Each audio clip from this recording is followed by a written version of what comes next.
Hello everyone, welcome back to the channel. In the previous video, we saw how to write our first Hello World Java program along with some roots, some conventions, right? In today's video, we are going to learn about identifiers, keywords, data types, and memory management in Java. This video may be a little bit longer, maybe a little bit lengthy, but I assure you that you're going to be crystal clear by the end of this video about everything that I'm going to teach. So let's get started. Okay, so as you can see on the screen, we are going to learn about identifiers, keywords, data types, variables and memory management. ठीक है, तो एक एक करके सबको समझते हैं. सबसे पहले हम आते हैं आइडेंटिफायर्स पे कि आइडेंटिफायर्स क्या होते हैं. You remember in the previous video I taught कि क्लासेस को नेम करने के लिए हम कुछ कन्वेंशंस फॉलो करते हैं, right? For instance, I am writing demo. This is a valid class name. ठीक है, I am writing demo. This is also a valid class name, but this is encouraged. Why? First letter of the word should be uppercase, right? Similarly, if we write one demo, this is invalid. But if we write demo one, this is valid, right? तो classes को name करने के लिए हमारे पास कुछ conventions होते हैं. Classes के name को ही हम identifier बोलते हैं. ठीक है, अगर मैं identifier आपको बताऊँ, identifiers are the name given to the classes, variables, methods. ठीक है, बात समझ आई? जो भी आपकी, मैं यहाँ पे लिख देती हूँ, जो भी आपकी क्लासेस हैं, जो भी आपके मेथड्स हैं, मेथड्स मतलब फंक्शंस, राइट? मेथड्स मतलब फंक्शन. प्रोग्रामिंग में हम फंक्शंस को मेथड्स बोलते हैं. ठीक है, जो भी आपके वेरिएबल्स हैं, अभी वेरिएबल्स क्या होते हैं मैं सब बताऊँगी. इनको जो भी हम नेम देते हैं ना, वो आइडेंटिफायर्स कहलाते हैं. ठीक है, एक बार हमारे नोट्स पे आओ. देखो, identifiers in Java. Identifiers in Java is the name given to variable, classes, methods, packages, interfaces. ठीक है, packages और interfaces भी होते हैं जैसे कि classes होते हैं. मैंने आपको package का हल्का सा थोड़ा बहुत बताया था पिछले वीडियो में कि packages are nothing but kind of a folder जिसके अंदर हम बहुत सारी Java फाइल्स को स्टोर करते हैं. ठीक है, और इंटरफेसेस भी कुछ होते हैं. क्या होते हैं डोंट वरी, वो हम ऊप्स में पढ़ेंगे. मैंने आपको बताया था जावा is a object oriented programming language, तो वहाँ पे क्लासेस हम बनाते हैं, इंटरफेसेस बनाते हैं. तो इनके जो नेम्स हम रखते हैं ना, मैंने आपको बोला था कि आप क्लासेस का कुछ भी नेम रखो, XYZ, उन नेम्स को ही हम आइडेंटिफायर बोलते हैं. ठीक है, मैं थोड़ा सा आपको और डीप में समझाती हूँ कि what I am trying to say. सबसे पहले फंक्शन को समझो. मैंने थोड़ा सा हिंट दिया था फंक्शंस में मैं प्रीवियस वीडियो, बट मैं दोबारा आपको बताती हूँ फंक्शन क्या होता है. फंक्शन हमारे लिए कोई काम करता है. आपने मैथ्स में फंक्शंस पढ़े होंगे ना. फंक्शन एक ऐसी चीज़ है जो कोई एक्शन करता है, जिसका कोई फंक्शन हो, राइट? जो इनपुट लेके कोई आउटपुट जनरेट करते हैं, राइट? जैसे फॉर इंस्टेंस मैथ्स में आप स्क्वायर फंक्शन पढ़ते थे. ये क्या करता था, आप इसमें कोई इनपुट देते थे और ये आपको कोई आउटपुट थ्रो करके देता था. इस फंक्शन का कोई एक फंक्शन है, राइट? आपने इसमें 2 पास किया, द आंसर विल बी 4. तो इसने कोई इनपुट लिया और इसने कोई आउटपुट मुझे जनरेट करके दिया. सिमिलरली एक हमारे पास रूट फंक्शन होता था कि अगर मैं इसके अंदर 16 पास करूँगी तो ये जो फंक्शन है ये मुझे 16 का रूट क्या होगा, 4, वो रिटर्न करके दे देगा. I hope you are clear. ये होता है फंक्शंस. अभी आप देखो वेरिएबल्स क्या होता है. आपने मैथ्स में फिर वही वेरिएबल्स पढ़े होंगे, x, y, z, कि आप x को कोई वैल्यू असाइन करते थे कि x is equal to 2, y equals to 5. ठीक है, उसके बाद आप इन सारे वेरिएबल्स की इक्वेशंस बना के प्रॉब्लम्स को सॉल्व करते थे. याद आया? ठीक है, यही प्रोग्रामिंग में वेरिएबल्स होता है. प्रोग्रामिंग बहुत मैथ्स जैसी ही है. आप मैथमेटिकल प्रॉब्लम्स कोड लिख के ही सॉल्व करते हो प्रोग्रामिंग में, बहुत बार ऐसा होगा. ठीक है, तो यहाँ पर हमने हमारे वेरिएबल को नेम दिया x, y, z. ठीक है, हमारी जो क्लास है, हमने पिछले वीडियो में हमने क्लास बनाई थी, हमने डेमो फाइल बनाई थी. ठीक है, उसमें हमने लिखा था पब्लिक क्लास डेमो. क्लास का नाम डेमो है, तो जो डेमो है वो एक आइडेंटिफायर है. यहाँ पे जो x है वो एक आइडेंटिफायर है. मैं एक बार दोबारा से कोड लिखती हूँ जो हमने पिछले वीडियो में लिखा था हमारे हेलो वर्ल्ड प्रोग्राम का. ठीक है, आपको याद आएगा. देखो, ऐसा कुछ ही कोड था हमारा. तो अब आप यहाँ पे देखो, आपने यहाँ पे अपनी क्लास बनाई जिसका नाम आपने डेमो दिया. आपने यहाँ पे फंक्शन बनाया जिसका नाम आपने मेन दिया. This is a function, this is a function, और आपके फंक्शन के नाम है मेन. तो डेमो, मेन, और कल को आप वेरिएबल्स बनाओगे. वेरिएबल्स कैसे बनाते हो आप? Int x is equal to 5. ये आपने अपने वेरिएबल का नाम x दिया. अब ये इंट क्या है? ये एक डेटा टाइप है. ठीक है, तो आप जो भी अपने मेथड्स को, वेरिएबल्स को, क्लासेस को, पैकेजेस को, इंटरफेसेस को जो नेम देते हो उनको हम बोलते हैं आइडेंटिफायर्स. और अगेन इन आइडेंटिफायर्स को नेम करने के लिए हमारे पास कुछ ना कुछ कन्वेंशंस है. ठीक है, अब एक और मैं बात आपको समझाती हूँ. देखो, मैंने आपको वेरिएबल्स के बारे में बताया, राइट, कि आप वेरिएबल्स में अपना डेटा स्टोर, वेरिएबल्स होते क्या है, वेरिएबल्स कुछ भी नहीं है, आप अपना उसमें डेटा स्टोर कर सकते हो, कोई भी डेटा हो वो स्टोर कर सकते हो। जैसे कि अगर मैं आपको बोलूँ कि मेरे को 2 नंबर्स को ऐड करने का एक प्रोग्राम लिख के दिखाओ, ठीक है, तो यूजुअली आप क्या करोगे, आप एक वेरिएबल बनाओगे x, उसके अंदर आप अपना नंबर स्टोर कर दोगे, आप दूसरा वेरिएबल बनाओगे, उसके अंदर आप अपना दूसरा नंबर स्टोर कर दोगे, और फिर आप इनका सम कर दोगे। सम करने के लिए मैंने बोला एक तीसरा नंबर बनाओ, उसमें ऐसे कर दो x + y, ठीक है, और इसको आप स्क्रीन पे प्रिंट करवा दो, राइट। मैथ्स में बहुत सारी प्रॉब्लम्स को आप ऐसे ही सॉल्व करते हो, if I am not wrong, है ना। तो यही होता है। अभी देखो, मैंने हमारे x वेरिएबल में एक इंटीजर स्टोर करवाया, एक न्यूमेरिक वैल्यू स्टोर करवाई, ठीक है, इसीलिए मैं यहाँ पे लगाती हूँ इंट। बेसिकली मेरे को कंपाइलर को बताना पड़ता है कि मैं एक वेरिएबल डिक्लेयर कर रही हूँ जिसका नाम है x, राइट, और उस वेरिएबल में मैं एक न्यूमेरिक वैल्यू, एक इंटीजर वैल्यू को स्टोर करवाना चाहती हूँ, ठीक है। तो इसीलिए उस डेटा का टाइप क्या है, जो डेटा मैं एक वेरिएबल के अंदर स्टोर कर रही हूँ उसका टाइप क्या है, उसका टाइप है इंट, इंटीजर, इसीलिए मैंने यहाँ पे इंट लगा दिया, इंट इंट। बात समझ आई, क्लिक हुआ। तो ये जो है ये क्या है, ये डेटा टाइप है। ऊपर चलो, सबसे ऊपर आओ, यहाँ पे मैंने आपको लिखा था कि आज हम आइडेंटिफायर्स पढ़ने वाले हैं, आज हम डेटा टाइप्स पढ़ने वाले हैं, आज हम वेरिएबल्स पढ़ने वाले हैं, आज हम कीवर्ड्स पढ़ने वाले हैं। समझ रहे, 3 चीज़ें तो मैंने आपको ऐसे ही बता दी। ये सब इजी सी चीज़ें, बट एक बार आपको इन डेप्थ पढ़नी पड़ेगी, ठीक है। तो आपको वेरिएबल समझ आया, आपको डेटा टाइप समझ आया, कीवर्ड्स क्या होता है फिर। देखो, keywords are nothing but reserve keywords in Java. कुछ जैसे आपने रिजर्व ऐसे सुना होगा ना कि this is a reserve property, you can not use it. आप कहीं जाते हो, कोई चीज़ रिजर्व होती है तो आप उसको यूज़ नहीं कर सकते ना, क्योंकि वो रिजर्व्ड है, राइट। सिमिलरली जावा में बहुत सारे ऐसे वर्ड्स हैं जो कि रिजर्व्ड है। There are total 53 keywords, 53 reserved words in Java, right, which you can not use. कौन कौन से रिजर्व वर्ड्स, जैसे कि आप यहाँ पे देखो, यहाँ पे ये पब्लिक है, this is a keyword, class, this is a keyword, static keyword, word keyword, ठीक है। ये कीवर्ड्स है, इनको आप कहीं भी और यूज़ नहीं कर सकते। अगर आप यूज़ करोगे तो आपको एरर आएगा, ठीक है। मैं धीरे धीरे देखो आराम से समझाती हूँ। हम अपने VS कोड पे आते हैं, VS कोड खोलते हैं, ठीक है। देखो, ये हमारा कोड है बेसिक ऐड टू नंबर्स का, ठीक है। आप इसको रन करके देखना, आप इजीली इसको चला पाओगे, ठीक है। ये हमारी कौन सी फाइल है, demo.java फाइल है, राइट। अब आप देखो, पूरा कोड समझो। मैंने बोला वो पब्लिक क्लास डेमो, मतलब कि मैंने क्लास क्रिएट की हुई है। अब क्लास क्या होती है, ऑब्जेक्ट्स क्या होते हैं, मैंने आपको हल्का हल्का ओवरव्यू ना पिछली वीडियोस में दे रखा है, क्योंकि मुझे ऐसा लगता है कि क्लासेस और ऑब्जेक्ट्स का जिक्र जावा की हर एक वीडियो में होगा, और होना भी इम्पॉर्टेंट है। क्यों, क्योंकि जावा is a object oriented programming language. मैंने आपको पहले ही बताया था कि हम क्लासेस क्रिएट करते हैं और उन क्लासेस की हम ऑब्जेक्ट्स क्रिएट करते हैं ताकि हम रियल वर्ल्ड प्रॉब्लम्स को सॉल्व कर पाए, राइट। तो देखो, हमने सबसे पहले एक क्लास क्रिएट करी जिसका नाम है डेमो।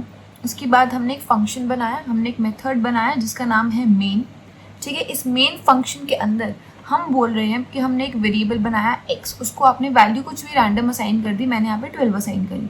फिर मैंने दूसरा वेरिएबल बनाया, उसको मैंने कुछ और वैल्यू असाइन कर दी। मैंने तीसरा वेरिएबल बनाया सम, ठीक है, उसको मैंने लिखा x + y, और मैं चाहती हूँ कि अब मेरा सम प्रिंट होके आ जाए। तो इसका आप कोड को रन करो, देखो आपका आंसर आ गया 20। बात समझ आई है। तो इस केस में आपने क्या देखा, इस केस में आपने देखा कि यहाँ पे demo, main, x, y, sum, all of these are identifiers, all of these are identifiers। अगर मैं कोई और फंक्शन क्रिएट करूँ, कोई और क्लास क्रिएट करूँ, अगर आप मुझे बोल रहे हो कि कोई दूसरी क्लास क्रिएट करके दिखाओ, तो ठीक है ना, मैं क्लास यूज़ करूँगी, क्लास कीवर्ड का यूज़ करूँगी क्लास को क्रिएट करने के लिए। मान लो कि मुझे कोई भी दूसरी क्लास क्रिएट करनी है, उसका कोई भी नाम रख सकती हूँ मैं, उस नाम को ही तो मैं आइडेंटिफायर बोलते हैं। फॉर इंस्टेंस आपने मुझे कहा कि आप हेलो वर्ल्ड प्रिंट करवा के दिखाओ, ठीक है, तो मैंने अपनी क्लास का नाम रख लिया हेलो, क्लियर। मैं चाहती हूँ कि अब मैंने इसमें एक फंक्शन बनाऊंगी, एक मेथड बनाऊंगी जो मेरा हेलो वर्ल्ड प्रिंट करेगा। तो मैंने पता है क्या बोला, मैंने कहा पब्लिक स्टैटिक void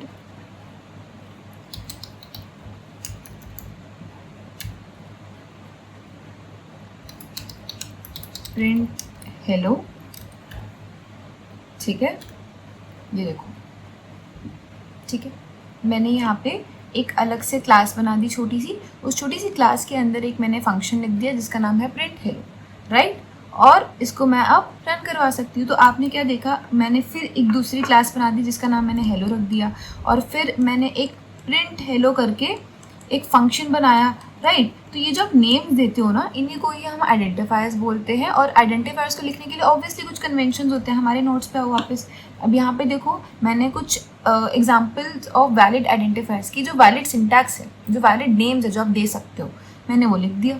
कि मैंने क्या क्या लिखा हुआ है एक बार मैं बता देती हूँ। अगर आप 1 डेमो करोगे ना तो ये दिस विल बी रॉन्ग। क्यों? क्योंकि 1 जो है, न्यूमेरिक वैल्यूज़ जो हैं वो कैरेक्टर वैल्यूज़ के पहले नहीं आ सकती जब आप नेम करते हो। करके दिखा देती हूँ। ये x है यहाँ पे, मैं इसको 1x लिख देती हूँ। एरर, देखो रेड लाइन आ रही है ना। आप इसको रन करोगे तो एरर आएगा, 1x नहीं है, लेकिन आप x1 लिख सकते हो। आप x1 यहाँ पे लिख सकते हो, ठीक है। यहाँ पे एरर इसीलिए दे रहा है, देखो यहाँ पे रेड लाइन आपको इसीलिए आ रही है क्योंकि ये बोल रहा है कि x नाम का वेरिएबल तो कोई है ही नहीं। या तो आप इसको x1 बनाओ, क्योंकि मुझे तो x नाम का वेरिएबल नहीं मिल रहा, कंपाइलर आपको ये बोल रहा है, ठीक है। इसी के साथ साथ आप $x लिखोगे तो चलेगा क्या? बिल्कुल चलेगा, ठीक है। इसी के साथ साथ अगर आप $x लिखोगे तो चलेगा क्या? बिल्कुल चलेगा। सिमिलरली अगर आप यहाँ पर इसकी जगह अंडरस्कोर लिखोगे, $x, तो भी वर्क कर रहा है, कोई रेड लाइन नहीं आ रही है। आप समझ रहे हो कि कौन कौन सा वैलिड सिंटैक्स है। मैंने आपको कुछ बताया था कि कीवर्ड ना कुछ ऐसे रिजर्व्ड वर्ड्स होते हैं। हाँ देखो, जावा में कुछ रिजर्व्ड वर्ड्स होते हैं जिनको आप ऐसे चलते फिरते यूज़ नहीं कर सकते। VS कोड पे आओ, ठीक है। ओके, अगर मैं एक वेरिएबल बनाऊं जिसका नाम मैं रख दूं पब्लिक, एरर, देखो एरर, इसने रेड लाइन पहले ही थ्रो कर दी। क्यों? क्योंकि VS कोड बता रहा है कि आप पब्लिक ऐसे ही यूज़ नहीं कर सकते, आप पब्लिक नाम का वेरिएबल नहीं बना सकते, क्योंकि पब्लिक रिजर्व्ड है जावा में। पब्लिक का देखो मतलब क्या होता है, अगर मैं यहाँ पे सिमिलरली अगर मैं यहाँ पे लिख दूँ क्लास पे भी रेड लाइन है। क्यों? क्योंकि देखो ये जो क्लास कीवर्ड है, क्लास कीवर्ड से हमारी क्लासेस क्रिएट होती है। क्लासेस कैसे क्रिएट होती है? अगर आपको मैं बोलूँ जावा में क्लास क्रिएट करके दिखाओ तो आप कैसे करोगे? यहाँ पे आप क्लास लिखोगे, ठीक है, और अपने कर्ली पेरेंथेसिस लगाओगे और काम खत्म, आपने क्लास बना दी। मैं आपको बोलूँ कि उस क्लास को पब्लिक कर दो कि वो सबके लिए अवेलेबल है। अगर मैं किसी दूसरी फाइल से अपनी क्लास को इनहेरिट करना चाहूँ तो क्या मैं कर पाऊँगी? वो तभी कर पाओगे जब आपकी क्लास पब्लिक होगी।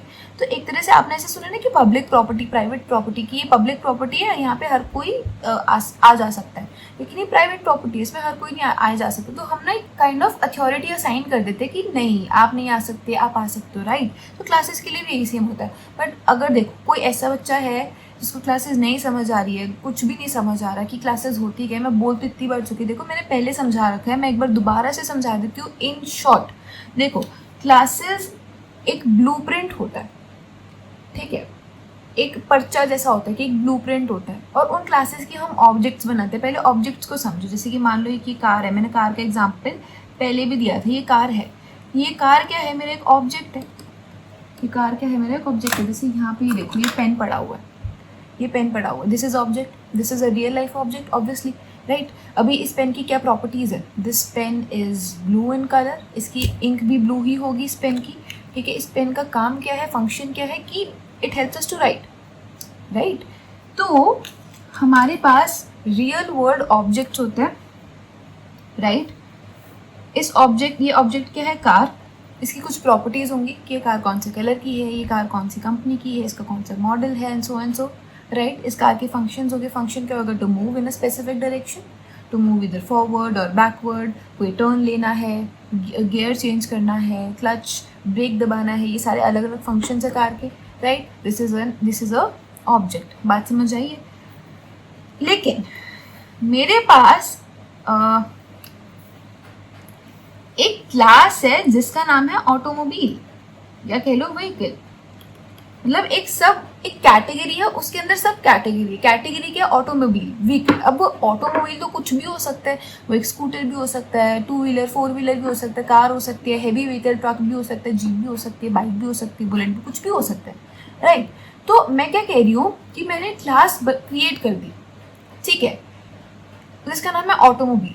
ऑटोमोबाइल की कुछ भी प्रॉपर्टीज होगी। अभी वो जो ऑटोमोबाइल मेरी क्लास है ना, मैंने उसके ऑब्जेक्ट्स बना दिए। एक ऑब्जेक्ट मेरा बना कार, एक ऑब्जेक्ट बना बाइक, एक ऑब्जेक्ट बना ट्रक, एक ऑब्जेक्ट बना जीप। बात समझ रहे हो? तो आप ऐसे समझो क्लासेस को, ठीक है, कि आप क्लासेस में आप कर्ली ब्रैकेट्स लगाते हो और आप अपनी क्लासेस क्रिएट कर देते हो। इसमें आपका कुछ ना कुछ कोड होता है। उसके बाद ना इसी करके ऑब्जेक्ट्स बनाते हो इन क्लासेस के, ठीक है। ये आप अभी के लिए इतना ही समझो कि क्लासेस और ऑब्जेक्ट्स क्या होता है। बात समझ आई है? ठीक है। तो अब जावा में अपनी क्लास क्रिएट करते हो, क्लास कीवर्ड का यूज़ कर दो, और आप ये बता रहे हो कि पब्लिक क्लास है, मतलब इसको कोई भी एक्सेस कर सकता है, राइट। तो पब्लिक क्लास एक्सेट्रा, ये सारे के सारे आपके कीवर्ड्स हो गए। अभी देखो ये वॉइड क्या होता है? वॉइड भी एक कीवर्ड है। देखो मैंने आपको लिखा, इनफैक्ट इंट भी एक कीवर्ड है। जैसे कि आप यहाँ पे इंट, आप इंट लिख सकते हो। मतलब क्या मैं ऐसे कर सकती हूँ कि मैंने एक वेरिएबल बनाया जिसका नाम है, मैंने इंट रख दिया, डेटा टाइप भी इंट है, नाम भी इंट है। This is not also followed, ठीक है। आपने क्या देखा? कुछ ऐसे वर्ड्स होते हैं जैसे कि पब्लिक हो गया, क्लास हो गया, इंट हो गया, वॉइड हो गया, कैर, बुलियन, तो सब कुछ क्या लिख दिया मैंने? Float, null, for, if and so on. मैं लिखती जा सकती हूँ। इतने सारे कीवर्ड्स होते हैं, ये सारे के सारे रिजर्व्ड होते हैं, आप ऐसे ही इनको जावा में यूज़ नहीं कर सकते। अब देखो ये इतना सब कुछ क्या है? ये सारे के सारे ना, ये सारे के सारे डेटा टाइप्स हैं। अभी थोड़ा सा ना मैं आपको डेटा टाइप्स के बारे में भी बता देती हूँ, आपको ना अच्छा लगेगा, मतलब इंटरेस्ट आना चाहिए। देखो जैसे कि मैंने आपको इतना बता दिया कि अगर आपको एक इंटीजर वैल्यू स्टोर करनी है जैसे कि 5, तो आप इंट यूज़ करोगे, right. What about character value? मैं आपको बोलूँ कि नहीं यार मेरे को इंटीजर नहीं स्टोर करना है, मेरे को अल्फ़ाबेट स्टोर करना है, ठीक है। उस केस में लेट अस सपोज आपने एक वेरिएबल बना दिया जिसका नाम आपने CH रख दिया, ठीक है। आपने कैर यूज़ किया, CH नाम रख दिया, और आपने बोला कि नहीं मेरे को तो इसमें A अल्फ़ाबेट स्टोर करवाना है। तब ऐसे स्टोर करवाओगे कि आप अपने कंपाइलर को बता रहे हो कि ये CH नाम का मेरा एक वेरिएबल है। CH क्या है? एक आइडेंटिफायर, ठीक है। ये मेरा एक वेरिएबल है, इसकी वैल्यू है A कैरेक्टर, ठीक है। और इसका डेटा टाइप क्या है? कैर। की जो मेरा A है ना यहाँ पे, वो एक कैरेक्टर वैल्यू है, ना कि एक इंटीजर वैल्यू। A की जगह कुछ भी रख सकते हो, B दे दो, C दे दो, depends on you. It depends on what data do you want to store and what will be its type? Character. बात समझ आ गई है? सिमिलरली अब मैंने यहाँ पे बुलियन भी लिखा था, कुछ बुलियन भी लिखा था। बुलियन कुछ भी हो सकता है। बी, जैसे मैंने बुलियन एक वेरिएबल बनाया बी, उसका टाइप है बुलियन। क्या स्टोर करेगा? True false. या तो इसको ट्रू कर दो। इसमें बुलियन में सिर्फ 2 टाइप के ही डेटा हो सकते हैं, या तो ट्रू या फॉल्स। ऑब्वियसली ट्रू फॉल्स के अलावा कोई थर्ड वैल्यू तो होगी नहीं। तो या तो मैं बोल रहा हूँ कि बी में आप ट्रू स्टोर करवा दो। तो उस चीज़ के लिए अगर आपको ट्रू या फॉल्स स्टोर करवाना है तो आप कौन से डेटा को यूज़ करते हो? डेटा टाइप को यूज़ करते हो बुलियन। बात समझ आ गई आपको? इसके अलावा अगर आप मुझे बोलो कि नहीं मुझे तो अपना नेम स्टोर करना है, ठीक है। तो मैंने एक वेरिएबल बनाया, लेट अस सपोज मैंने उसका नाम ले दिया, मैंने एक वेरिएबल बनाया, मैंने उसका नाम ले दिया आशी, कि मुझे तो अपना नेम स्टोर करना है। इसका डेटा टाइप क्या होगा? इसका डेटा टाइप होगा स्ट्रिंग। देखो अगर आपको एक कैरेक्टर स्टोर करना होता है ना तो उसका डेटा टाइप था कैर, लेकिन आपको पूरा वर्ड या बहुत ऐसे सेंटेंसेस ही स्टोर करने हैं तो आप स्ट्रिंग यूज़ करोगे। जैसे कि आप लिख सकते हो स्ट्रिंग, अगर मुझे एक ऐसा प्रोग्राम लिखना है जिसमें मुझे यूज़र को ग्रीट करना है, तो मैं क्या लिखूँगी? गुड मॉर्निंग या गुड इवनिंग या एनीथिंग। तो आप पूरे के पूरे से सेंटेंसेस भी लिख सकते हो, राइट। उसके लिए आपका कौन सा डेटा टाइप होगा? स्ट्रिंग। बात समझ आ रही है? सिमिलरली एक और डेटा टाइप होता है फ्लोट, जिसमें मैंने एक एक्स वेरिएबल बनाया जिसका डेटा टाइप मैंने फ्लोट रख दिया, जिसमें मैं डेसिमल वैल्यूज़ को स्टोर करवा सकती हूँ, जैसे कि 58.24। Integer was for whole numbers, या इसमें integer values whole number store करवाओ। अगर आपको डेसिमल पॉइंट वैल्यूज़ स्टोर करवानी है तो इसके लिए आप फ्लोट यूज़ करते हो, ठीक है। थोड़ा बहुत समझ आया कि डेटा टाइप्स क्या होते हैं, ठीक है। तो ये जितने भी मैंने नाम लिखे, इंट, कैर, बुलियन, स्ट्रिंग, ये सब ऑलरेडी रिजर्व्ड है, ठीक है। आप इनको ऐसे ही कहीं भी यूज़ नहीं कर सकते, हेंस दीज आर कीवर्ड्स। अगर मैं एक वेरिएबल बनाऊं जिसका नाम मैंने इफ़ रख दिया, ये भी एक इफ़ भी एक कीवर्ड है, देखो तभी वो रेड लाइन शो कर रहा है, ठीक है। इफ़ एल्स है ना, इफ़ एल्स वगैरह, जैसे कि मैं आपको इफ़ एल्स का कोड लिख के दिखाती हूँ। मैंने कोड लिखा if x is equal to 12, ठीक है, ट्रू।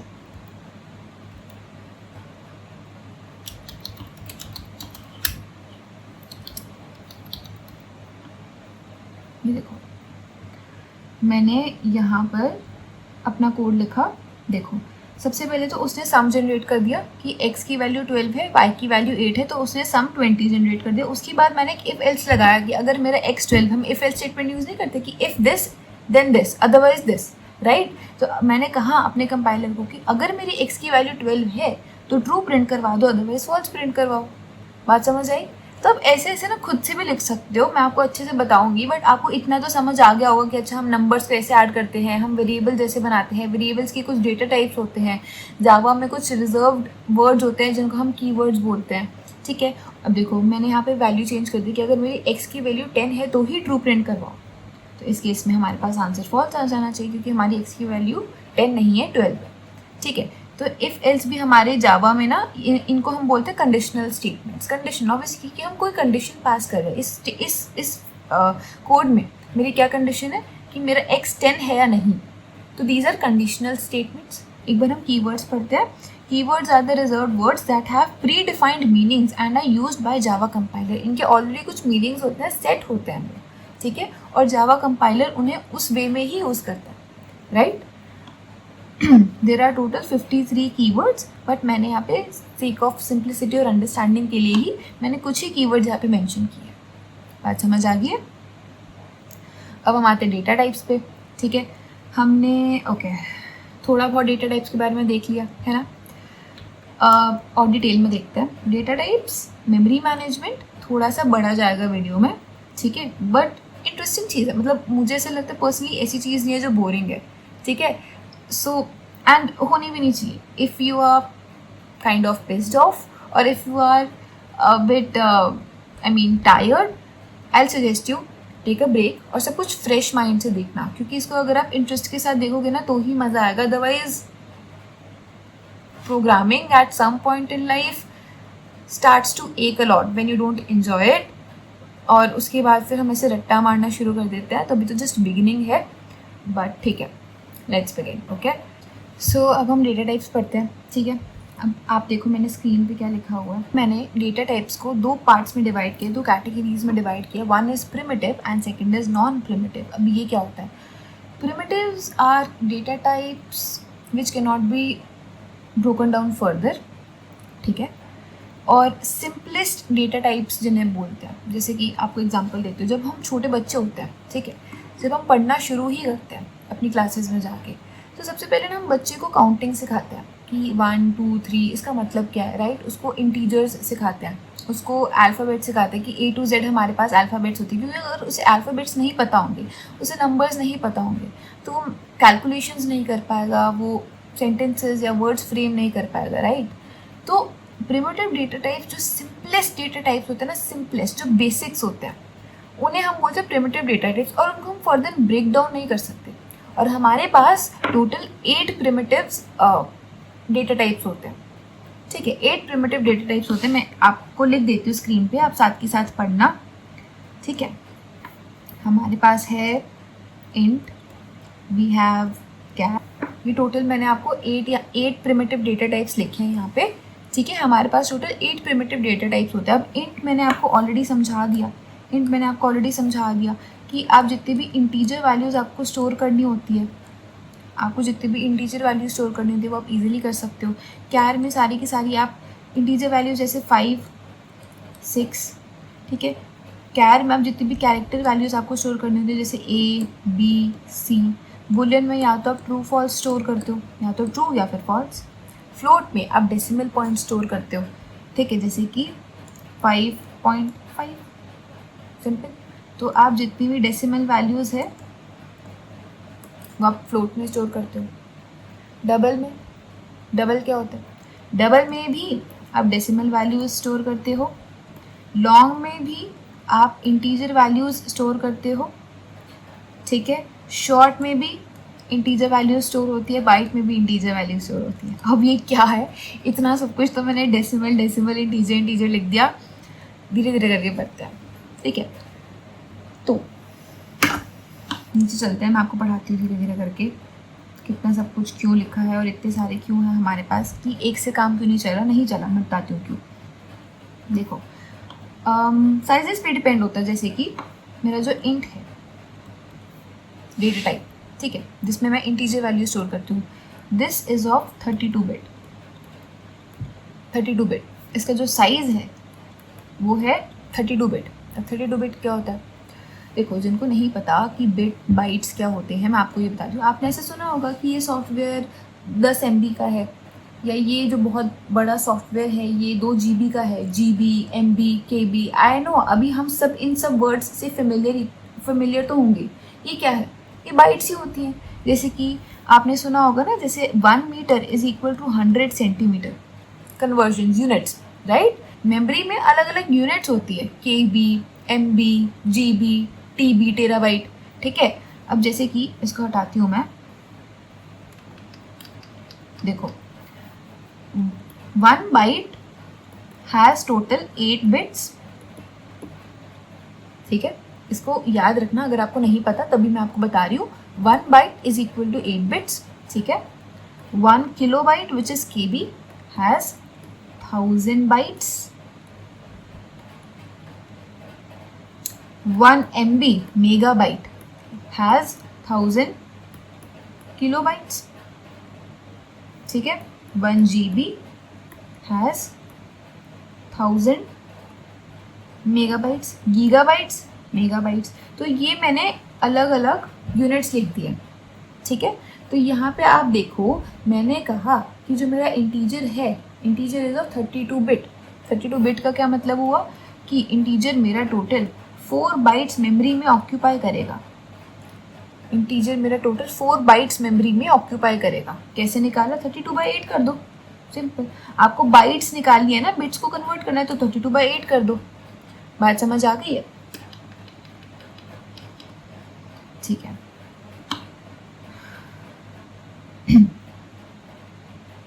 राइट, तो मैंने क्या देखा कि इंटीजर जो है वो मेरा 4 बाइट्स लेता है, यानी कि वो मेरा 32 बिट का है। कभी कभी प्रोग्रामिंग में क्या होता है कि अगर हमें बहुत बड़े नंबर्स को स्टोर करना है ना, जैसे 1 2 6 3 7, देखो ये मैंने कितना बड़ा नंबर लिख दिया, बहुत बड़ा नंबर है, राइट। इतने बड़े नंबर्स ना आप इंट में स्टोर, जो आपका इंट डेटा टाइप है, इतने बड़े नंबर्स आप इंट में स्टोर नहीं कर सकते, वरना वो इंटीजर ओवरफ्लो हो जाएगा। क्यों, क्योंकि मैंने आपको कहा कि इंट 4 बाइट लेता है, ठीक है। तो जो आपका नंबर होगा ना, जो 4 बाइट लेगा, वही नंबर आप इंट में स्टोर करवा सकते हो। पर अगर आपका नंबर उससे भी लार्जर है, जो 4 बाइट से ज़्यादा ले रहा है, तो वो इंट में तो स्टोर कर ही नहीं पाएगा। अब देखो, अगर मुझे इतने बड़े नंबर्स स्टोर करवाने ना, तो मैं इंट की जगह मैं वो सेम नंबर्स लॉन्ग में स्टोर करवाऊंगी। अब लॉन्ग की रेंज क्या होती है, लॉन्ग कितना बाइट लेते हैं, देखो long is 64 bit in size. अब 64 बिट को 64 को 8 से डिवाइड कर लो, which means it occupies 8 bytes in memory. तो ये ज़्यादा स्पेस ले रहे मेमोरी की, ठीक है। इसका मतलब ये बहुत बड़े बड़े नंबर्स, ज़्यादा बड़े नंबर्स को अपने अंदर स्टोर कर सकता है। तो अगर मेरे को इसे इतना बड़ा नंबर स्टोर करवाना है ना, तो rather than storing them in int, I store them in long. बात समझ आई है, क्योंकि ना यूजुअली क्या होता है कि जब आप कैलकुलेशंस वगैरह प्रोग्रामिंग में कर रहे होते हो ना, तो एक इंटीजर ओवरफ्लो करके एक एरर आ जाता है। इसका मतलब यही होता है कि इंटीजर की वैल्यू इतनी बड़ी हो गई है कि इंटीजर डेटा टाइप को अपने अंदर एकोमोडेट ही नहीं कर पाया।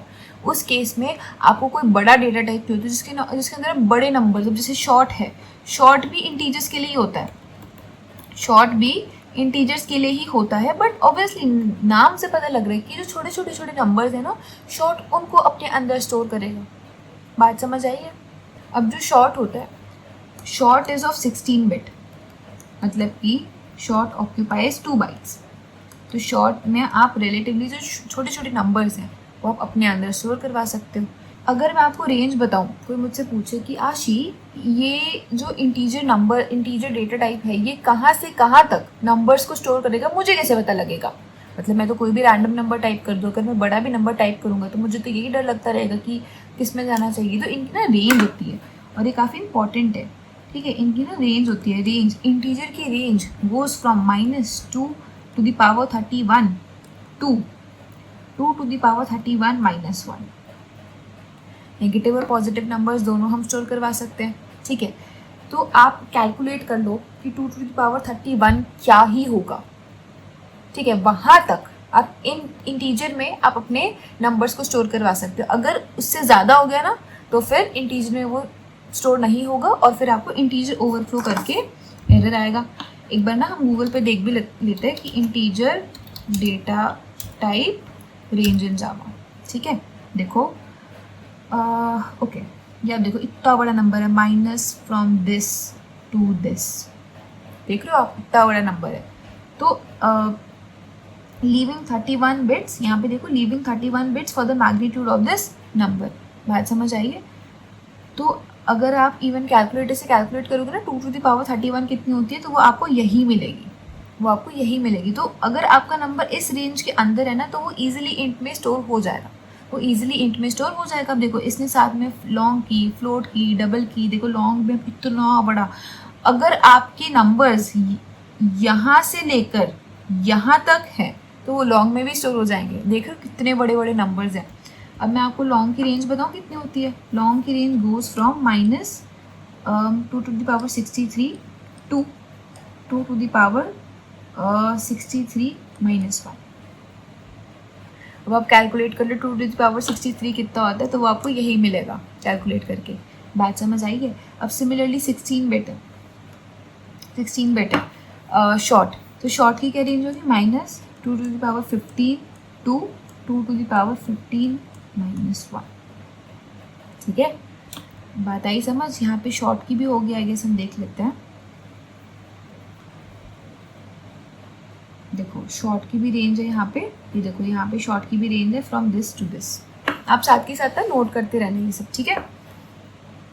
अब फ्लोट है, वरना नोट्स में तो लिखा ही हुआ है, बट सिंप्लिसिटी के लिए आप एक रफ रजिस्टर होगा आपके पास या आपकी नोटबुक होगी, उसमें आप स्टोर। अब जो फ्लोट है, float is also 32 bit. Float का जो वैसे साइज है ना, इट इज ऑफ 32 बिट, ठीक है। विच means it occupies 4 bytes in the memory, ठीक है। और फ्लोट की रेंज क्या होगी? देखो रेंज ना यहाँ पे लिखी हुई है, मैं आपको समझा देती हूँ, I don't remember exactly.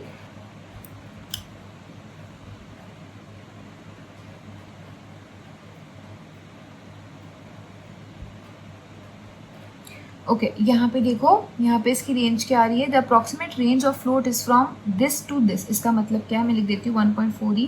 Okay, इसका मतलब है 1.4e - 45 टू, उसके बाद क्या लिखा हुआ है? 3.4e + 38, 3.4e + 38। इसका मतलब क्या होता है? इसका मतलब ये होता है 1.4 × 10 की पावर -45 टू 3.4 × 10 की पावर 38। अब आप देख लो इतने बड़े नंबर्स हम अपने फ्लोट में स्टोर करवा सकते हैं कि 10 की पावर -45 और 10 की पावर +38 तक वैल्यूज़ आप डेसिमल पॉइंट्स में अपने फ्लोट के अंदर स्टोर करवा सकते हो, ठीक है। सिमिलरली अगर आपको डबल की रेंज देखनी है, डबल भी अब क्या होगा? 64 बिट होगा। ये सारी चीज़ें ना याद हो जाती है विद पैसेज ऑफ टाइम। अगर आपको लग रहा है कि यही सब मुझे याद करना पड़ेगा, देखो ऐसे जस्ट अगर कर लोगे ना याद तो अच्छा रहेगा। क्योंकि if you are preparing for university exams और इवन इन इंटरव्यू से पूछ लेता है यूनिवर्सिटी एग्जाम्स में, एक MCQ में आ जाएगा, 1 नंबर के MCQ में आ जाएगा कि इंटीजर कितने बिट का होता है? 32 बिट का। या डबल कितनी बाइट्स लेता है? तो द आंसर इज 8 बाइट्स, ठीक है। 64 बिट 8 बाइट्स लेता है। बात समझ आई है? अब देख लेना, आप डबल की रेंज देख लेना, या फिर मैं आपको डबल की रेंज भी दिखा देती हूँ। हाँ, पर अब डबल की रेंज देखो, यहाँ पे अप्रॉक्सीमेटली मिनिमम वैल्यू इतनी बड़ी है, मैक्सिमम वैल्यू इतनी बड़ी है। तो आप समझ रहे हो कि मैं डबल में कितने बड़े बड़े अपनी जो वैल्यूज़ है वो स्टोर कर सकती हूँ। देखो मैंने आपको इंट बता दिया, साइज बता दी, रेंज बता दी। सिमिलरली अच्छा क्या रह गया, बुलियन भी रह गया, ठीक है। बुलियन देखते हैं, फ्लोट, डबल, लॉन्ग, शॉर्ट। तो कैर, बुलियन और बाइट, ये 3 चीज़ें रह गई हैं। एक बार इनको भी देख लेते हैं। हमारे पास बाइट नाम से भी डेटा स्ट्रक्चर है। बाइट के वही मैंने आपको बताया ना, मैंने ऊपर आपको कन्वर्जन लिख के बताई, 1 byte is equal to 8 bits, वही है ये। इसका अलग से हमने डेटा टाइप बना दिया। बात समझ आ रही है? 1 byte is equal to 8 bit, मतलब आप बाइट के अंदर 2⁻⁷ सॉरी -2 तक वैल्यूज़ स्टोर करवा सकते हो। ये आपकी बाइट की रेंज आ गई, ठीक है। 2⁻7 क्या होता है, 128। तो आप यहाँ पर -128 से लेकर 127 तक आप बाइट के अंदर वैल्यूज़ स्टोर करवा सकते हो, ठीक है। ओके, बुलियन 8 बिट का वही मतलब है 1 बाइट। 8 बिट का मतलब है 1 बाइट। तो इसके अंदर आपको बेसिकली ट्रू या फॉल्स ही आपको स्टोर करवाना है ना, तो ये सिर्फ मेमोरी की आपकी एक ही बिट ले गया, तो आप ट्रू स्टोर करवाओगे फिर आप फॉल्स स्टोर करवाओगे। कैर आपका 2 बाइट लेता है, कैर आपको मेमोरी की 2 बाइट लेते हैं, जिसमें आप ए से लेकर जेड तक, इनफैक्ट आप कैपिटल, अपर केस और बहुत सारे हमारे पास कैरेक्टर्स अवेलेबल होते हैं इवन अपार्ट फ्रॉम लेटर्स, तो आप वो सब कैर में स्टोर करवा सकते हो, ठीक है। एक बार VS कोड पे लिख के देखें, VS कोड पेपर लिख के देखते हैं। हम ये सब अनवांटेड डेटा हमारा रिमूव कर देते हैं for the sake of simplicity, ठीक है। अगर मैं इंट में बहुत बड़ी वैल्यू, इंट नम करके मैंने एक वेरिएबल बनाया नंबर करके, अगर मैं इसमें बहुत बड़ी वैल्यू डाल दूँ, कुछ भी एरर, इतनी बड़ी वैल्यू स्टोर ही नहीं करेगा वो, ठीक है। अब अगर मैं अपना बाइट नाम से एक वेरिएबल बनाऊँ b, ठीक है, इसके अंदर मैं कोई भी वैल्यू स्टोर करवा दूँ तो कोई एरर नहीं आ रहा, लेकिन अगर मैं इसके अंदर 129 स्टोर करवाऊँगी एरर आएगा, क्योंकि मैंने आपको बाइट की रेंज यहाँ पे बताई है कि 127 तक होता है। मैं इसके अंदर 128 भी स्टोर करवाऊँगी तो भी एरर आएगा, लेकिन अगर मैं माइनस में स्टोर करवाऊँगी तो एरर चला जाएगा। मैं इसके अंदर 127 स्टोर करवाऊँगी, नहीं रहेगा, ठीक है। तो ये कुछ रेंज है, साइजेस होते हैं हमारे डेटा टाइप्स के कि इनके ये साइजेस हैं और ये यहाँ से यहाँ तक ही हमारी वैल्यूज़ स्टोर कर सकते हैं। एक बार अपने नोट्स पे आ जाओ, देखो, primitive data types, these are the basic building blocks that store simple values directly in memory. हमारे पास 8 होते हैं, मैंने आपको डिस्क्रिप्शन दी हुई है, मैंने आपको इनकी डिफ़ॉल्ट वैल्यू, अच्छा डिफ़ॉल्ट वैल्यू जैसे कि डिफ़ॉल्ट वैल्यू का मतलब क्या होता है कि अगर आपने कोई वेरिएबल डिक्लेयर किया पर इनिशियलाइज नहीं किया, इनिशियलाइज का मतलब होता है कि आपने क्या कहते हैं, आपने उसको कोई वैल्यू असाइन नहीं करी, तो वो ऑटोमेटिकली वो क्या वैल्यू लेगा, वो ऑटोमेटिकली क्या वैल्यू लेगा। अगर आपने आपने बुलियन वेरिएबल क्रिएट किया, उसको कोई वैल्यू असाइन नहीं करी, तो वो ऑटोमेटिकली फॉल्स, जो उसकी डिफ़ॉल्ट वैल्यू है कि डिफ़ॉल्ट ही है, आपको सेट कर दिया, आप सेट कर दो, पर डिफ़ॉल्ट वैल्यू उसकी फॉल्स रहेगी, डिफ़ॉल्ट वैल्यू उसकी फॉल्स रहेगी। अब आप इंट पे आओ, इंट में भी आपने इंट एक्स करके कुछ भी डिक्लेयर किया, उसकी डिफ़ॉल्ट वैल्यू क्या होगी, 0 होगी। इनिशियलाइज करना पड़ता है, इनिशियलाइज वैसे आपको करना ही पड़ता है, अगर आप इनिशियलाइज नहीं करोगे तो कंपाइलर आपको एरर थ्रो करेगा, ठीक है। बट ठीक है, अगर आप नहीं करते हो बाय चांस, तो उसकी डिफ़ॉल्ट वैल्यू 0 मानी जाती है, ठीक है। यहाँ पे उसका साइज लिखा और यहाँ पे उनकी रेंजेस लिखी है, ठीक है। I hope we are clear about primitive data types, ठीक है, ओके। अब हमारे रह गए नॉन प्रिमिटिव डेटा टाइप्स और हमारी रह गई मेमोरी मैनेजमेंट इन जावा, ठीक है। तो अब आगे मेमोरी मैनेजमेंट करते हैं, उसके बाद हम नॉन प्रिमिटिव डेटा टाइप्स को समझेंगे, ठीक है। अब हम समझते हैं नॉन प्रिमिटिव डेटा टाइप्स, ठीक है। अब हम समझ रहे हैं नॉन प्रिमिटिव डेटा टाइप्स। देखो, नॉन प्रिमिटिव डेटा टाइप्स थोड़े से कॉम्प्लेक्स इन नेचर होते हैं, जिनको हम फर्दर ब्रेक डाउन तो कर ही सकते हैं, but they are also complex, they are human made. बात समझ आई है? जैसे कि मैंने आपको बताया था कि अगर मुझे मेरा नेम लिखना है किसी भी वेरिएबल में, या मुझे इवन सेंटेंसेस स्टोर करवाना है, तो उसका डेटा टाइप होगा स्ट्रिंग, ठीक है। और मैं तो कुछ भी स्टोर करवा सकती हूँ, आशी डैश डैश, कुछ भी स्टोर करवा सकती हूँ, ठीक है। जैसे मैंने अपना पूरा नाम यहाँ पे स्टोर करवा दिया, राइट। तो ये है स्ट्रिंग, पर मैंने आपको ये नहीं बोला था कि स्ट्रिंग प्रिमिटिव है, नहीं, क्योंकि स्ट्रिंग नॉन प्रिमिटिव है। आप इसको ब्रेक डाउन कर सकते हो, आप आशी में से एक कैरेक्टर को चूज कर सकते हो, ए, राइट। सो जो नॉन प्रिमिटिव डेटा टाइप्स होता है वो थोड़े कॉम्प्लेक्स इन नेचर होते हैं, and they are kind of developer made, human made, man made, कि हमने बनाया हुआ है वो चीज़, जैसे कि मैं आपको एग्जांपल देती हूँ। मान लो मैं पढ़ा रही हूँ, कुछ 100 बच्चों को पढ़ा रही हूँ, ठीक है, और मेरे को सबके मार्क्स देखना है कि मेरे पास मेरी क्लास में 100 स्टूडेंट्स हैं और उनके क्या क्या मार्क्स हैं। तो एक तो क्या तरीका है कि मैं हर एक बच्चे को एक वेरिएबल असाइन कर दूँ। 100 स्टूडेंट्स है, इसका मतलब मैं 100 इंटीजर वेरिएबल्स बनाऊँ, उसमें बच्चों के मार्क्स स्टोर करवाऊँ और फिर जो भी मुझे आगे फर्दर कैलकुलेशंस करनी है, सबका एवरेज निकालनी है, वो करूँ। But this is very inconvenient, I'll say. I mean, this is very this is going to occupy a lot of space in memory. It is inefficient. बात समझ आई आपको? तो मैं क्या करूँगी, मैं एक एरे बनाऊँगी। एरे क्या होता है? Array is like a list of numbers, एक basket of numbers, list of numbers, जिसके अंदर मैं बहुत सारे नंबर्स को स्टोर करवा सकती हूँ। ठीक है, मैंने एक एरे बनाया, दिस इज अ एरे। ठीक है, मैंने एक एरे बनाया, उसके अंदर मैंने बच्चों के मार्क्स स्टोर करवा दिए, 23, 24, 20, 30 एंड सो करते करते मैंने 10 बच्चों के, 100 बच्चों के, कितने भी बच्चों के नंबर स्टोर करवा दिए। बात समझ रहे हो? तो मैंने एक लिस्ट ऑफ नंबर्स बना दिया। This is again a data structure, this is a non primitive data type. अब जैसे कि हम क्या करते हैं, मैं सेम जो एरे है ना, वो स्ट्रिंग का भी बना सकती हूँ। ये जो एरे है ये इंट टाइप का एरे है। इंट टाइप का एरे मतलब कि मैंने इस एरे में इंटीजर वैल्यूज को स्टोर किया है। एरे क्या है? एरे सिंपली एक लिस्ट ऑफ कुछ डेटा है, लिस्ट ऑफ वैल्यूज है। वो वैल्यूज इंट टाइप की भी हो सकती है, वो वैल्यूज स्ट्रिंग टाइप की भी हो सकती है।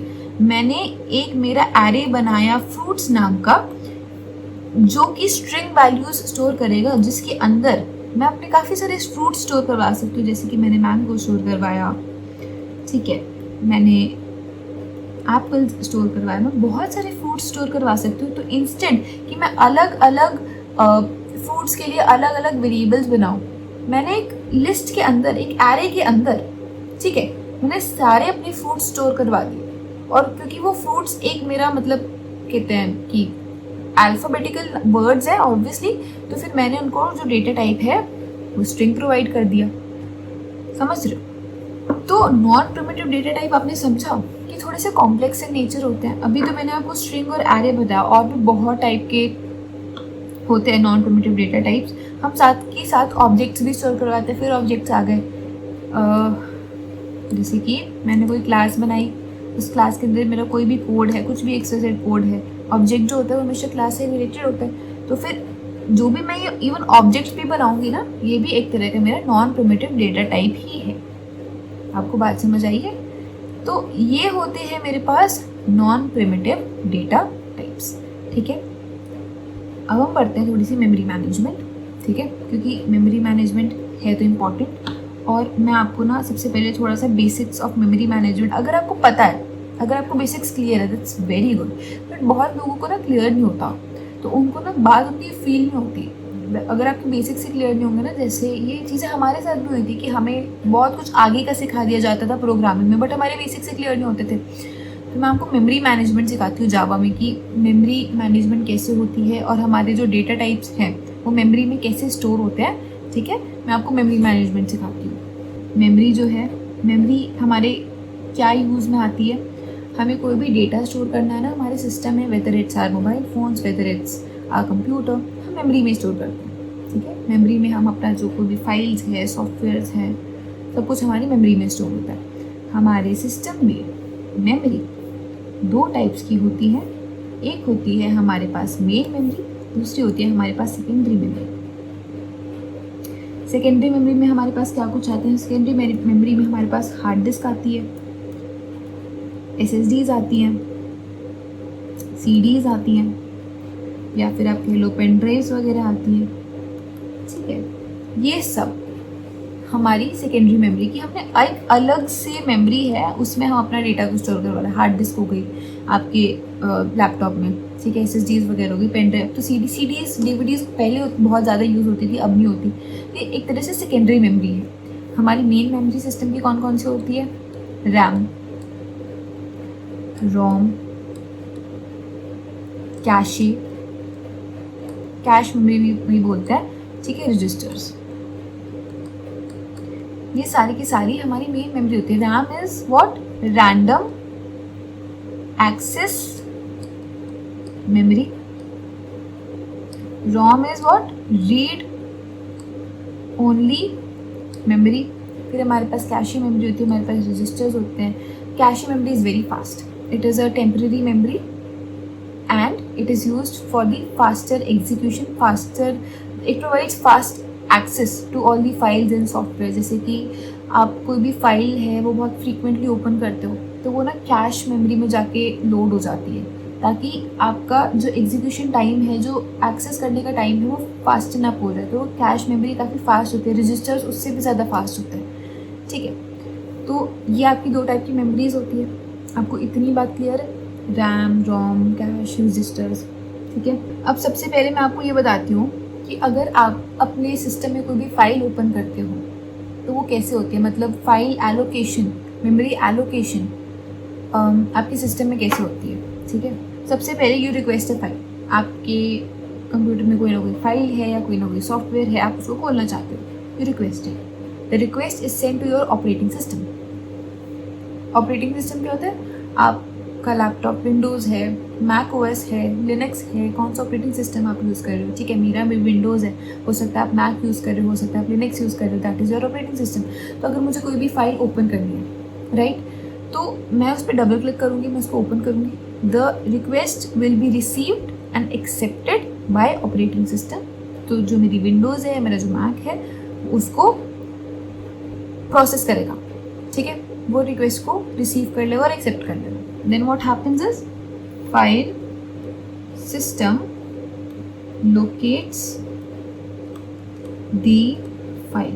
ये फाइल सिस्टम क्या है, देखो आपके कंप्यूटर में माई पीसी नाम से होगा ना, जिसमें आपकी बहुत सारी डायरेक्टरीज, आपकी बहुत सारी फोल्डर्स, फाइल्स हैं, अलग अलग फोल्डर्स में अलग अलग फाइल्स हैं। डाउनलोड्स में बहुत सारी फाइल्स होंगी, डॉक्यूमेंट्स में होंगी, कुछ डेस्कटॉप पे होंगी, राइट। तो आपका ये पूरा जो फाइल सिस्टम है ना, इसको जो फाइल्स एंड फोल्डर्स हैं, इसको मैनेज करने के लिए अलग से हमारे ऑपरेटिंग सिस्टम में फाइल सिस्टम्स होते हैं। जैसे कि विंडोज़ में फाइल सिस्टम होता है NTFS। ठीक है, मैक में आपका फाइल सिस्टम होता है APFS if I am not wrong, और लिनक्स में आपका फाइल सिस्टम होता है EXT4। तो इन फाइल सिस्टम्स का काम क्या होता है कि आपको कोई भी फाइल चाहिए, आपको कोई भी फाइल लोकेट करवानी, देखो आपके सिस्टम में बहुत सारे फोल्डर्स के अंदर बहुत सारी फाइल्स हो जाती है। कभी कभी तो हम खुद ही कंफ्यूज हो जाते हैं कि यार मैंने ये फाइल कहाँ स्टोर करी थी, मुझे तो मिली नहीं रही, मैं भूल गई। कभी कभी ऐसा होता है ना, तो जो NTFS है वो उसको लोकेट करने में हेल्प करता है। ठीक है, once NTFS has located your file, कि ये इस डायरेक्टरी में, इस पाथ में, इस लोकेशन में मेंशन्ड है, वो ऑपरेटिंग सिस्टम को बता देता है। इतनी बात क्लियर है। उसके बाद होता है data is loaded into the memory। data is loaded into the memory। आपको एक बार मिल गई कि आपका फाइल, जो भी आपका सॉफ्टवेयर है, जो भी आपको ओपन करना है, वो कहाँ है। तो लेट अस सपोज ये आपकी रैम है। ठीक है, तो यहाँ पे आपकी जो फाइल है, आपका जो सॉफ्टवेयर है, वो यहाँ पे लोड हो जाता है। एक लोडर प्रोवाइडेड होता है। ठीक है, वो आपके सॉफ्टवेयर को या फिर वो आपकी फाइल को यहाँ पे लोड कर देता है। ठीक है, एक मेमोरी एड्रेस के साथ। अब मेमोरी एड्रेस का तो देखो, रैम बहुत बड़ी है, रैम बहुत बड़ी है। ठीक है, इतनी बड़ी जगह पर आपकी फाइल, आपका सॉफ्टवेयर कहाँ पे लोकेट हुआ, उसका कोई मेमोरी एड्रेस भी तो होगा। आप एक शहर में रह रहे हो, बट आप उस शहर में कहाँ रह रहे हो, आपका ऑब्वियसली आपके घर का कोई ना कोई एड्रेस होगा जहाँ पे आप अभी आप हो। सेम चीज़, रैम बहुत बड़ी है, लेकिन हम इसको एक एड्रेस दे देते हैं कि ये इतनी बड़ी मेमोरी है। मेमोरी में 0xA1B2 3C करके ऐसे कोई ना कोई एड्रेस होती है। ये मैंने हेक्साडेसिमल में लिखा है। ठीक है, इसको आप नॉर्मली, मतलब for the ease of understand, आप इसको ऐसे लिख दो 1 2 3 4 5 6, कि इस एड्रेस पे आपका ये वाला जो फाइल है, ये वाला जो सॉफ्टवेयर है, ये लोड हो चुका है, ये स्टोर्ड है, मेमोरी में ओपन अप हो गया है। ठीक है, once it is loaded into the RAM, CPU processes it. CPU क्या है, सेंट्रल प्रोसेसिंग यूनिट, जो आपका प्रोसेसर है, वो क्या करता है, वो आपका जो भी सॉफ्टवेयर है, जो भी आपको फाइल है, उसको प्रोसेस करता है। CPU processes it. कोई अगर उसमें से आपको डेटा फेच करना है, कोई डेटा डिकोड करना है, कुछ कुछ डेटा को आपको इनकोड करना है। ठीक है, कुछ डेटा को आपको एग्जीक्यूट करना है, कोई भी आपको इंस्ट्रक्शंस फॉलो करनी है, वो सारा की सारा काम आपका करता है सीपीयू उसकी प्रोसेसिंग करता है। ठीक है, बीच में अगर आपको कोई एक्सेस कंट्रोल्स या परमिशन चाहिए तो एक्सेस कंट्रोल्स या फिर आपको कोई परमिशंस चाहिए, देन द कंट्रोल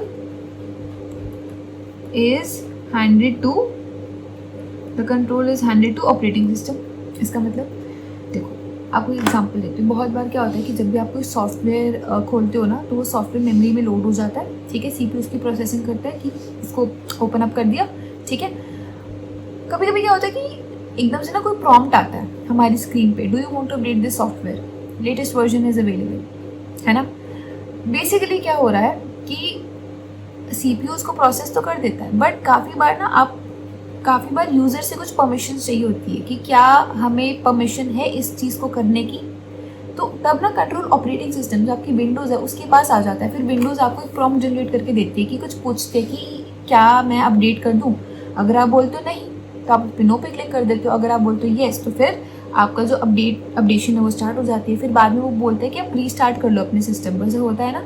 ठीक है, इवन बहुत बार जब आप नए सॉफ्टवेयर को इंस्टॉल करते हो तो भी वो प्रॉम्प्ट आपको भेजता है कि do you accept the terms and conditions of our software. तो एक तरह से जो कंट्रोल है ना वो ऑपरेटिंग सिस्टम के पास आ जाता है जब ऑपरेटिंग सिस्टम को यूज़र से कुछ परमिशंस वगैरह या कंट्रोल कुछ एक्सेस करना होता है। काफ़ी बार ऐसा होता है कि हम किसी फाइल को एक्सेस करना चाहते हैं बट हमें ना उसकी परमिशन ग्रांट नहीं होती। क्यों? मे बी हम हो सकते हैं रूट यूज़र ना हो, या फिर मे बी हो सकता है जो डेवलपर है उसने पब्लिक को परमिशन दी ही ना हो।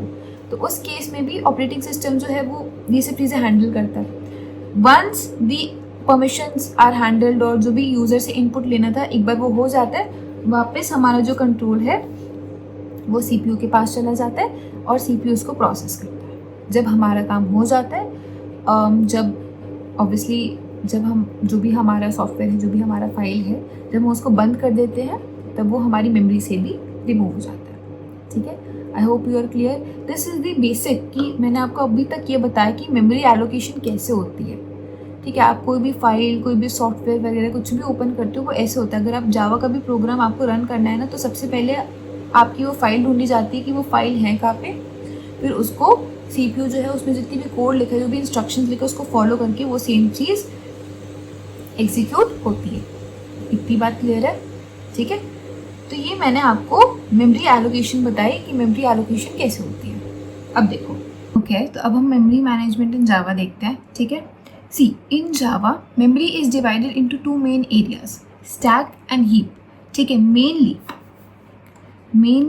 Memory is divided into two areas, stack and heap. देखो जेवीएम क्या करता है, लेट अस सपोज ये आपकी पूरी मेमोरी है, this is your memory. Now what does JVM do, it divides a part of memory which is called as stack, दूसरे part को हम हीप बोलते हैं। देन कम्स एक मेमोरी का एक और पार्ट होता है which is called as method area, and then comes एक और part which is called as program counter, PC, in short program counter register.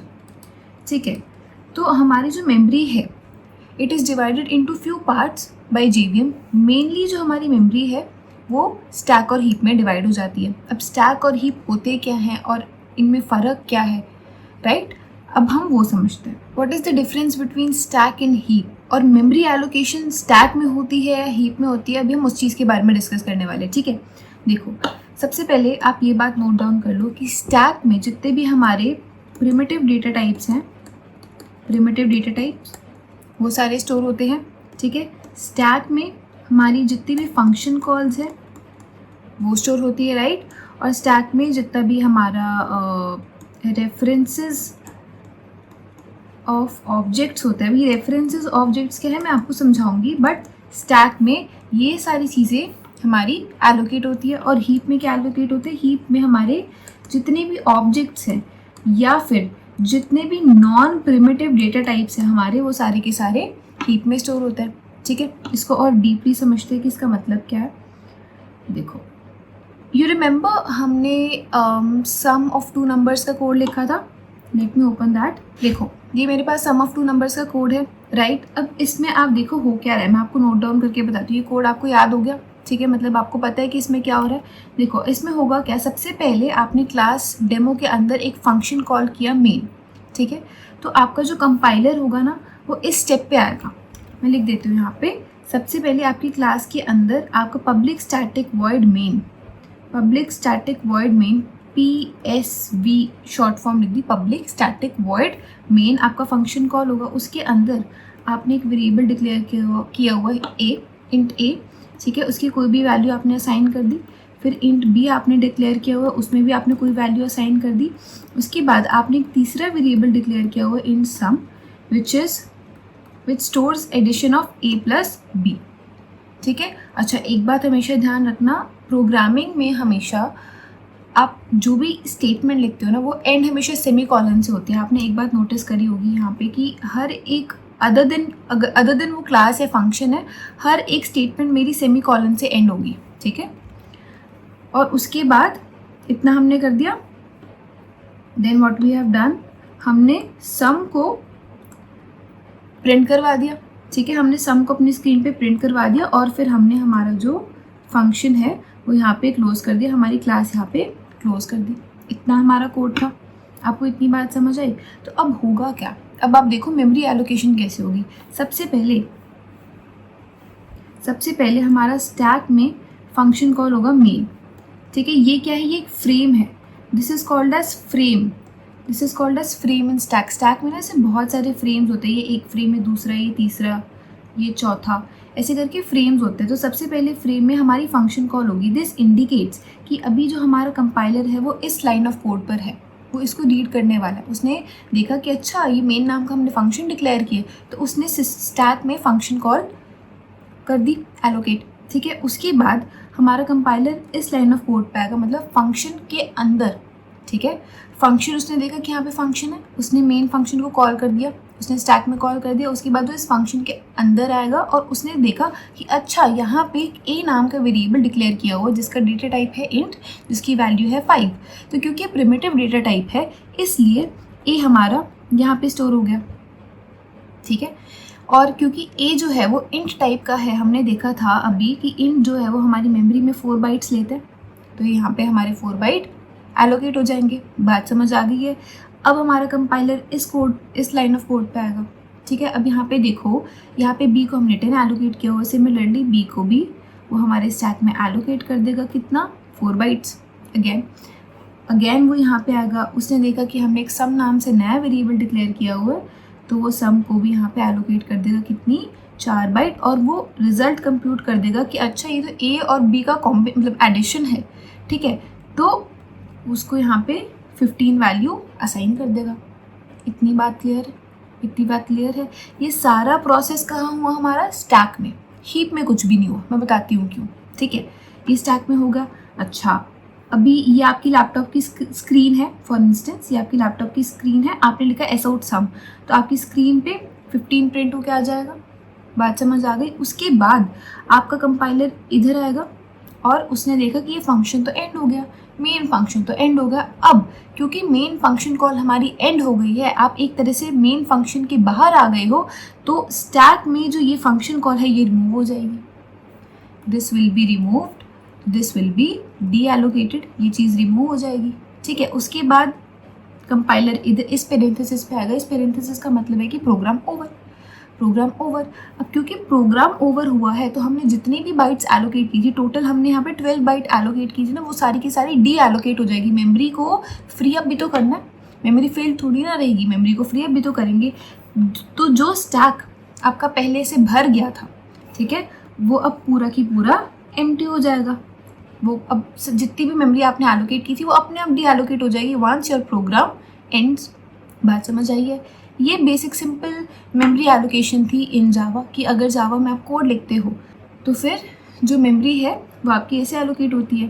बात समझ आई। तो स्टैक में हमने क्या देखा कि जितने भी प्रिमिटिव डेटा टाइप्स हैं वो एलोकेट होते हैं, फंक्शन कॉल्स होती है। और अभी देखो ये रेफरेंसेस ऑफ ऑब्जेक्ट्स, ये क्या है, देखो ये मैं समझाती हूँ। मैंने आपको क्या समझाया था कि देखो एक और बात आप नोट डाउन कर लो, जितने भी हमारे ऑब्जेक्ट्स होते हैं, जितने भी हमारे नॉन प्रिमिटिव डेटा टाइप्स होते हैं, वो सारे के सारे हमारे हीप में स्टोर होते हैं।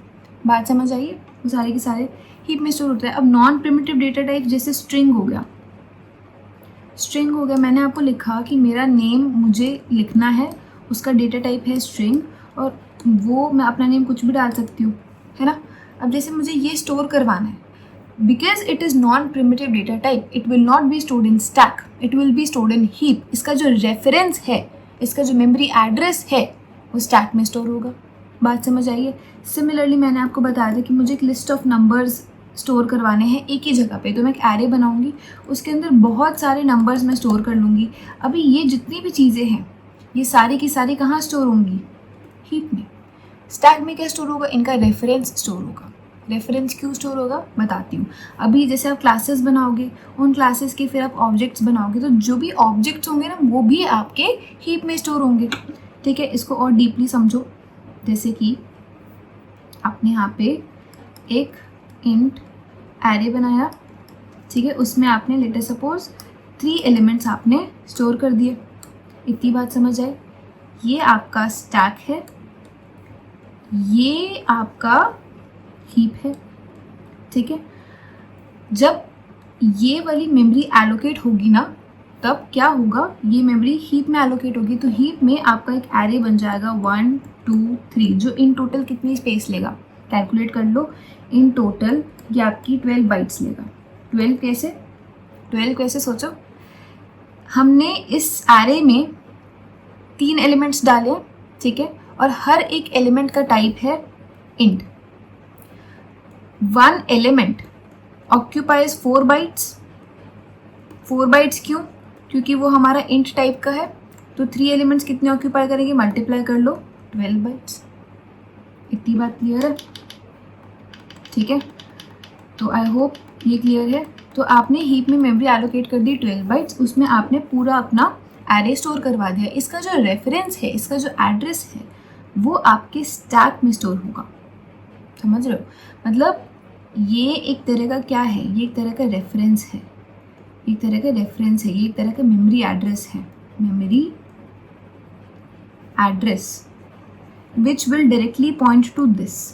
एक तरह से अगर हीप में let us suppose 0x1 A B C 3 इस जगह पे स्टोर्ड है, तो एक तरह से ये जो मेमोरी एड्रेस है वो आपका स्टैक में स्टोर होगा, वो आपका स्टैक में स्टोर होगा, जो कि डायरेक्टली हमारे हीप में जहाँ पर भी हमारा एरे एलोकेटेड होगा उसको पॉइंट करेगा।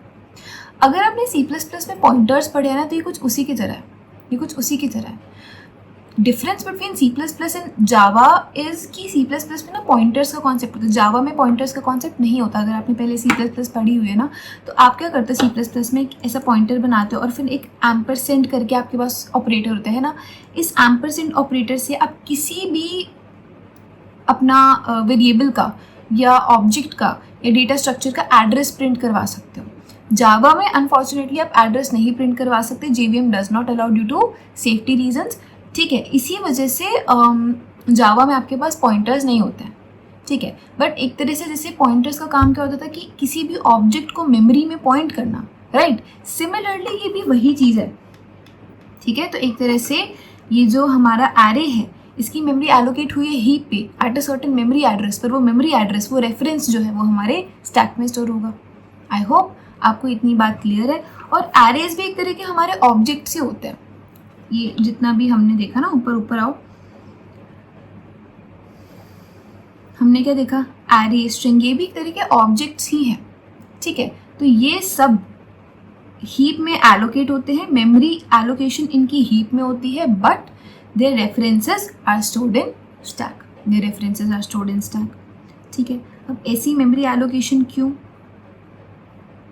देखो, इसका रीज़न ये है, इसका रीज़न ये है कि होता क्या है, स्टैक इज, सबसे पहले कुछ मैं पॉइंट्स बता रही हूँ वो समझो। Stack is small in size, whereas heap is bigger in size. Relatively bigger है हीप, स्टैक से हीप साइज में बड़ी होती है। ठीक है, तो आप देखो ये जितने भी डेटा स्ट्रक्चर से मैंने एरे बनाया, अब ये एरे आपको बहुत सिंपल लग रहा होगा, क्यों? क्योंकि मैंने 3 ही एलिमेंट डाले हैं। लेकिन अगर मैं इसके अंदर 100, 1000, 10,000 में बहुत कितना भी बड़ा एरे बना सकती हूँ, राइट। इसके अंदर मैं n नंबर ऑफ एलिमेंट्स डाल सकती हूँ, उस केस में बहुत कॉम्प्लेक्स हो जाएगा, एक बहुत बड़ा डेटा स्ट्रक्चर बन गया, बहुत बड़ा, right. So because this is very complex and very huge, it will occupy a huge memory, तो हम स्टैक में एलोकेट नहीं कर सकते ना, क्योंकि मैंने अभी बताया स्टैक के स्मॉल इन साइज, जबकि जो हीप है ना वो साइज में बिगर होती है, तो वो जितने भी कॉम्प्लेक्स डेटा स्ट्रक्चर्स हैं वो अपने अंदर एकोमोडेट कर सकती है। साथ ही में हमारी जो हीप है दैट इज़ डायनेमिक का मतलब है कि अगर आपने एक बार मेमोरी एलोकेट कर दी, ठीक है, लेकिन उसके बाद मुझे दोबारा से एलोकेशन करनी है कि मैंने अभी 3 नंबर्स इसके अंदर हैं लेकिन मुझे एक और नंबर डालना है, लेट अस सपोज 4, तो मैं वो डाल सकती हूँ, ठीक है। It is bigger in size, it is dynamic, it is flexible, more flexible, flexibility ज़्यादा है हीप के अंदर कि मैं बहुत सारे और भी जो नंबर्स हैं वो इसके अंदर at time of memory allocation में ऐड ऑन कर सकती हूँ, ठीक है। सो हेंस हम क्या लिख सकते हैं कि it is more flexible and this is less flexible. बात समझ आ गई है? ओके। इसके साथ साथ स्टैक में हम टेम्पररी बेसिस के लिए हमारा जो डेटा है वो स्टोर करते हैं, लेकिन हीप में हम लॉन्ग टर्म बेसिस के लिए डेटा स्टोर करते हैं। देखो टेम्पररी बेसिस के लिए क्यों, हमने क्या देखा, जैसे हमारी फंक्शन कॉल ख़त्म हुई, हमारा प्रोग्राम एंड हुआ, मेमोरी अपने आप डी एलोकेट हो गई, automatic D allocation of memory, automatic D allocation या डिलीशन, कुछ भी लिखो आप, डी एलोकेशन ऑफ मेमोरी, ठीक है। हीप में क्या होता है, हीप में वही मेमोरी गार्बेज कलेक्टर जो है, नाम से पता लग रहा है, गार्बेज कलेक्टर जो है, जो अनयूज्ड मेमोरी होती है ना, वो सब हीप में गार्बेज कलेक्टर जो है उनको फ्री अप करता है। बात समझ रहे हो? जितने भी हमारे ऑब्जेक्ट्स वगैरह हो गए वो हमारे हीप में लॉन्ग टर्म बेसिस के लिए स्टे करते हैं। इतनी बात समझ आई है? मैं आपको एक एनालॉजी देती हूँ, सिंपल एग्जांपल देती हूँ। फॉर इंस्टेंस किचन में एक स्टैक है या एक शेल्फ है, ठीक है, वहाँ पर बहुत सारी प्लेट्स और यूटेंसिल्स और ग्लासेस बहुत कुछ ऐसे रखा हुआ है, राइट। तो वो टेम्प्रेरी बेसिस के लिए रखा हो कि जब आपको यूज़ में है आपने उसको ले लिया, फिर उसको वापस वहाँ पे रख दिया, ऐसे करके आप टेम्प्रेरी बेसिस के लिए यूज़ करते हो, है ना।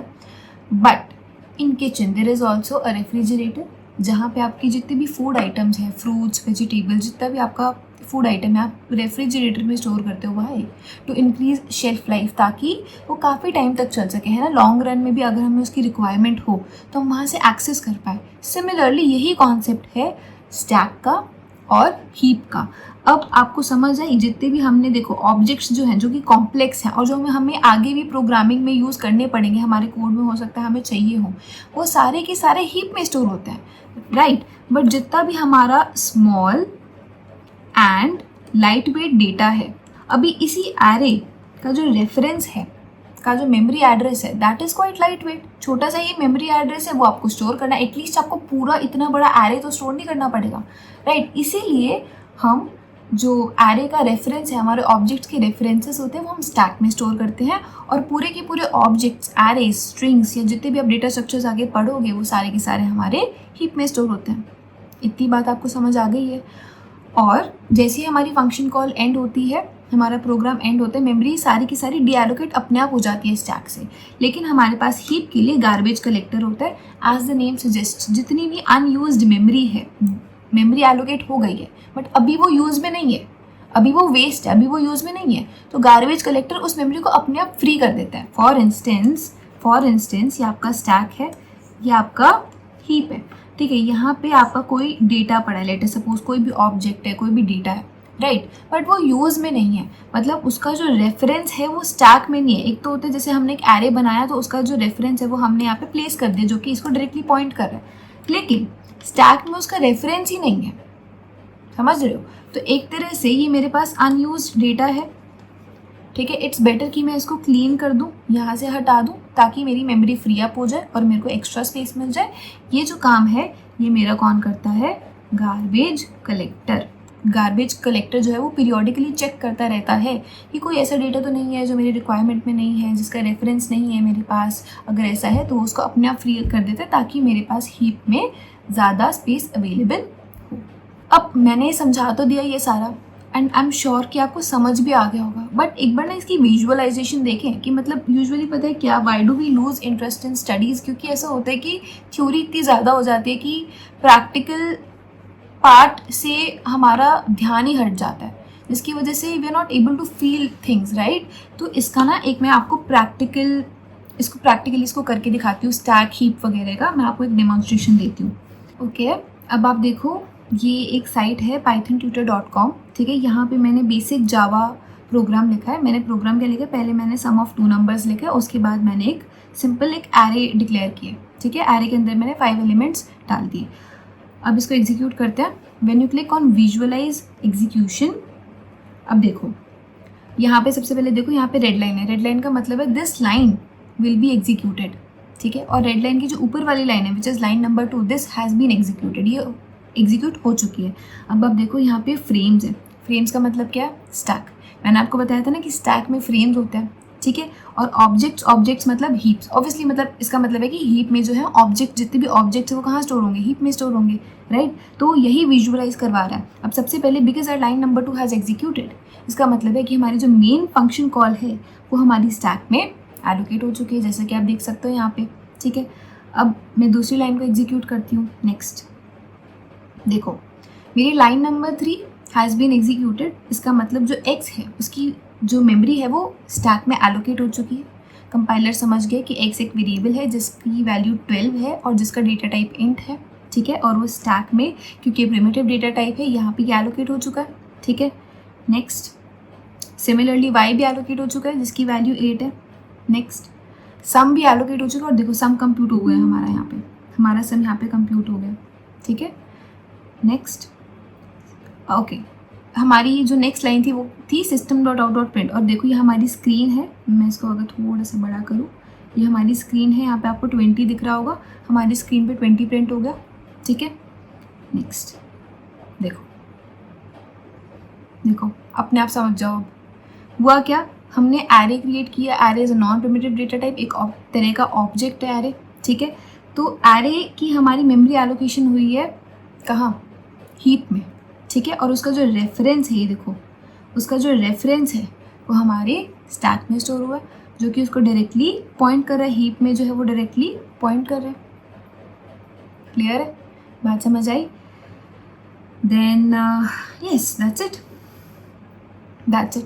हमारा अभी आगे जो प्रोग्राम है वो होगा नहीं, हमारा जो मेन फंक्शन है वो उसकी प्रोग्राम कॉल एंड हो गई, that is why it is showing previous, ठीक है। अभी नेक्स्ट कुछ है नहीं, ठीक है। This was the basic visualization, कि आपको समझ आया होगा कि अच्छा स्टैक में ऐसी चीज़ें स्टोर होती हैं, हीप में हमारे मेनली ऑब्जेक्ट्स और non primitive data type store होता है, ठीक है। So I hope you like this video. थोड़ी सी बड़ी हो गई है but I mean explanation was important, clear explanation was important, okay. So this was it. आज की वीडियो में हम इतना ही करेंगे। Till then bye bye.